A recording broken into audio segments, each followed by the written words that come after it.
Halo teman-teman, perkenalkan nama saya Maria Lorencia Stella. Saya adalah mahasiswi dari Fakultas Farmasi Universitas Surabaya. Di sini saya akan membuat pidato singkat dengan judul Kegiatan Sosial dalam Situasi COVID-19 di Kota Kupang, Nusa Tenggara Timur untuk memenuhi salah satu syarat nilai dari mata kuliah Pancasila dan Kewarganegaraan. Seperti yang kita semua ketahui bahwa saat ini wabah virus corona sedang menyerang bumi kita tercinta. Hampir seluruh negara di dunia ini sudah terjangkit virus corona atau COVID-19. Tepatnya sudah menyerang 201 negara di dunia, yaitu 854.000 kasus, kematian dengan 530.000, dan pasien sembuh 142.000 orang. Hal ini tentunya menjadi perhatian semua umat manusia di dunia, khususnya kita yang berada di Indonesia. Di Indonesia sendiri, sudah banyak kasus yang terjadi akibat wabah virus corona, tepatnya 1.528 kasus positif dengan 136 orang yang dinyatakan sembuh dan 114 orang meninggal dunia. Sudah banyak penanggulangan yang dilakukan oleh pemerintah untuk mencegah semakin banyak orang yang terjangkit virus COVID-19. Hal-hal tersebut antara lain seperti suruhan untuk mencuci tangan, menjauhi keramaian, melakukan social distancing, melakukan karantina dengan mengajak semua warga Indonesia untuk tinggal di rumah dalam waktu 14 hari atau sampai pada status darurat yang ditentukan oleh pemerintah. Penanggulangan ini tentunya tidak hanya dilakukan oleh satu pihak saja, tetapi butuh partisipasi semua kalangan, yakni seluruh rakyat Indonesia. Sampai saat ini, sudah ada beberapa kalangan yang ikut andil dalam kegiatan sosial untuk membantu pemerintah dalam pencegahan wabah virus COVID-19. Khususnya untuk Kota Kupang, Provinsi Nusa Tenggara Timur, kegiatan-kegiatan yang sedang digalakan seperti penyemprotan desinfektan di lokasi perkantoran, sekolah-sekolah, pasar, dan beberapa tempat umum lainnya yang banyak digunakan oleh orang banyak, serta upaya pemerintah provinsi dan Kota Kupang untuk meliburkan ASN dan siswa atau mahasiswa, serta larangan masyarakat melakukan aktivitas yang melibatkan banyak orang di luar rumah, termasuk kegiatan keagamaan.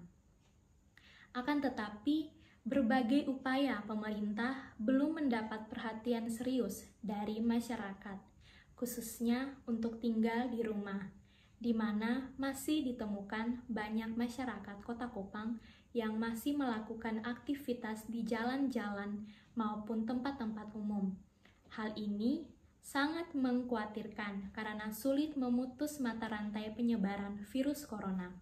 Selain itu, kondisi sosial masyarakat Kota Kupang yang sangat mementingkan persaudaraan, pertemanan, dan pekerjaan yang turut memengaruhi belum semua masyarakat menaati himbauan pemerintah untuk melakukan social distancing.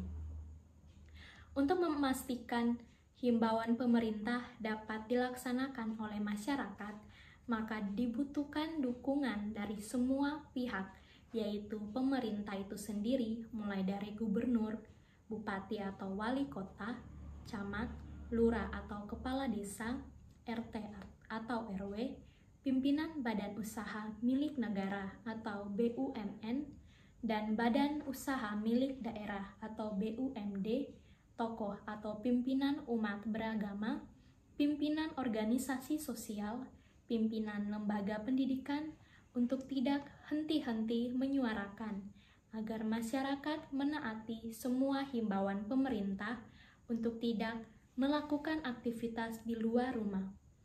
Apabila semua elemen tersebut di atas telah berkolaborasi, melakukan himbauan atau sosialisasi kepada masyarakat belum efektif, maka dibutuhkan dukungan dari pihak keamanan untuk melakukan tindakan-tindakan tegas kepada masyarakat yang melanggar, sehingga ada efek jerah yang pada gilirannya semua masyarakat terhindar dari penyebaran COVID-19 ini. Memperhatikan akan kondisi sosial masyarakat Kota Kupang saat ini, maka tantangan yang akan dihadapi saat melakukan kegiatan sosial adalah yang pertama, sikap kemanusiaan yang adil dan beradab. Ketika pemerintah dan semua pihak yang berkepentingan terus melakukan sosialisasi agar masyarakat menaati semua himbauan, tetapi dalam kenyataan masih menemukan sebagian masyarakat yang lalai bahkan tidak mengindahkannya. Tentu akan muncul sikap emosional, bahkan akan bersikap sangat tegas terhadap mereka-mereka yang melanggar. Namun, semua petugas masih memiliki sikap kemanusiaan yang melandasinya. Tentu, hal ini juga menjadi tantangan tersendiri bagi pemerintah, yaitu apakah demi kepentingan umum harus mengambil sikap tegas atau masih memperhatikan sikap kemanusiaan yang adil dan beradab.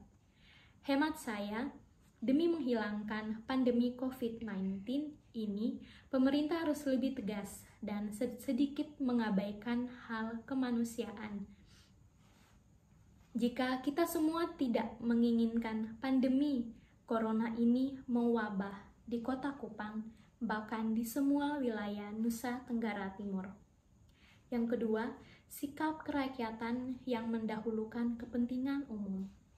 Ketika pemerintah atau kelompok sosial tertentu mengabaikan sikap kemanusiaan yang adil dan beradab, tentu demi sebuah tujuan utama, yaitu mendahulukan kepentingan umum, karena apabila aspek kemanusiaan yang lebih diutamakan atau diprioritaskan, maka sudah dapat dipastikan kita akan mengabaikan kepentingan bersama.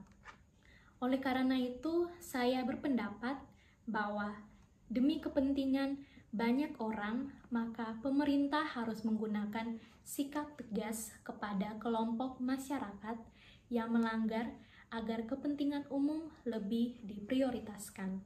Yang ketiga, memberikan dukungan sebagai cara menciptakan keadaan yang berkeadilan sosial dalam masyarakat. Untuk menciptakan suatu masyarakat yang taat hukum demi memutus mata rantai penyebaran COVID-19, tentu pemerintah atau kelompok sosial membutuhkan dukungan dari semua pihak. Seperti telah diuraikan di depan bahwa dalam mengatasi penyebaran COVID-19 ini dibutuhkan peran serta semua stakeholder, yaitu pemerintah, swasta, masyarakat, tokoh agama, pendidikan, dan lain-lain, agar dapat menciptakan masyarakat yang berkeadilan sosial dalam masyarakat Kota Kupang yang kita cintai bersama. Sekian dari saya, terima kasih.